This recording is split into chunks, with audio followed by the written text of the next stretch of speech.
株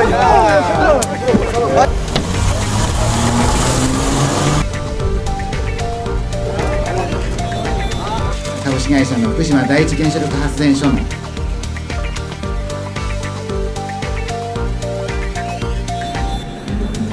douloureuse de son histoire.